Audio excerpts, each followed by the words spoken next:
आप जो सोचते हो ना सबको खुश रखें, सबके साथ रहें, सबकी हेल्प करें, सबके बारे में सोचें, जिस दिन बेटा आपका बुरा समय आएगा आपके पीछे कोई खड़ा नहीं होगा। ये बात मैं अपने अनुभव से आपको बताता हूं, कोई खड़ा नहीं होगा। इस दुनिया में सबसे नाखुश इंसान बेटा वही है जो हमेशा दूसरों की खुशी में रहे।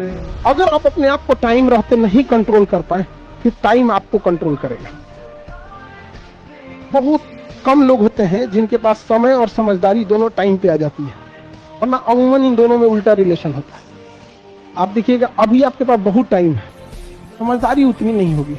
एक टाइम आएगा समझदारी बहुत आ जाएगी, टाइम ही नहीं बचा रहेगा। प्रॉब्लम आती रहेगी, इसमें कोई दो राय नहीं, प्रॉब्लम कभी कम नहीं होगा।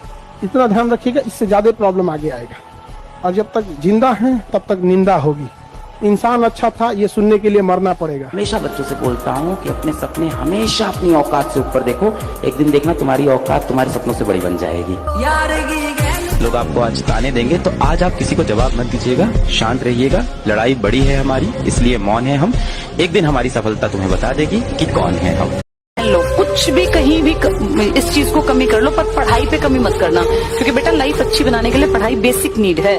कल अगर भविष्य अच्छा बनाना है ना तो आप बेशक नॉर्मल कपड़े पहन लेना, कोई तुम्हारे कपड़े नहीं देखेगा। यहाँ तुम 4 टी-शर्ट में पूरा साल काट दो, किसी को मतलब नहीं है। लेकिन आज से 5 साल बाद अगर तुम सोचो कि 2 टी-शर्ट में मेरी जिंदगी कट जाएगी तो बहुत टफ होगा। इसलिए मेहनत करो, 100 डेज का टारगेट बना लो।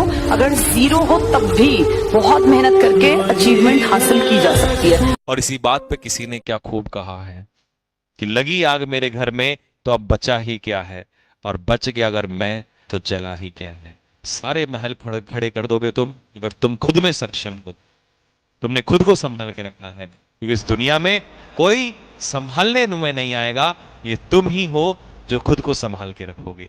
इसीलिए मेरे भाई तुमको संभालना, कोई नहीं। आज के लिए इतना ही। जब भी आपके दिमाग में ख्याल आए कि कल करता हूं, समझ लो कि छिटक रही है सफलता धीरे धीरे दूर दूर।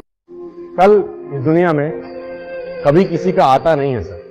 जितने लोग यहाँ पे जीवन में कभी ना कभी हारे हो गए ना, रिजल्ट नहीं आया होगा ना, और कमरे में जब अकेले रोए होगे ना, जब आंसू ऐसे गिरता है, फिर कई बार मुंह में चला जाता है वो टेस्ट आता है वो नमक का, और उसके बाद शीशे में जाके खुद को रोते हुए देख के जो एक फीलिंग होती है।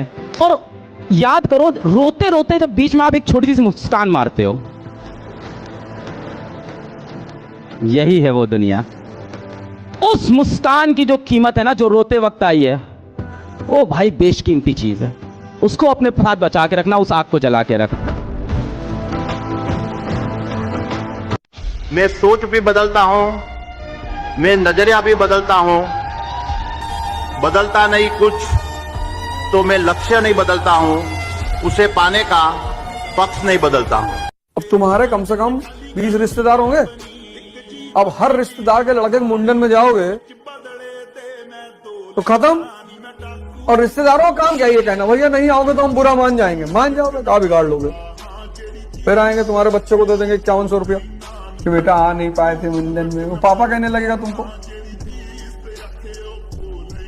एक बात मुझे बड़ी अच्छी लगी कि जो लोग अपनी हार पे रोते हैं, वो खिलाड़ी जो अपनी हार पे आंसू बहाता है, वही खिलाड़ी जीत के आंसू का हकदार होता है। राइट, जो अपनी हार पे आंसू बहाता है।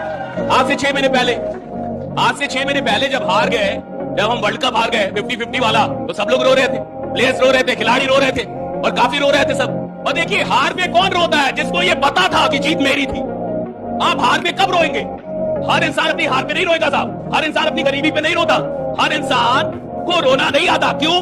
क्योंकि रोते आप तब हैं जब आपसे आपकी कोई चीज छीन ली जाए, जब आपको लगे ये चीज मेरी थी, मेरी होनी चाहिए थी, और आपको ना मिले, तब रोना आता है, तब आंसू आते हैं। और 6 महीने पहले जो आंसू हार के थे, 6 महीने बाद वही आंसू जीत के हो गए। जिस जिंदगी का एक सेकंड बाद का अता पता नहीं है, भरोसा नहीं है, कल सुबह में उठूंगा भी या नहीं ये भी नहीं पता है, और मैं ऐसी जिंदगी जी रहा हूं जो 10 साल बाद मैं ये बन जाऊंगा, 18 साल बाद मेरी प्रमोशन ये होगी, मैं सेक्रेटरी बन जाऊंगा या मैं हाई कोर्ट का जज बन जाऊंगा।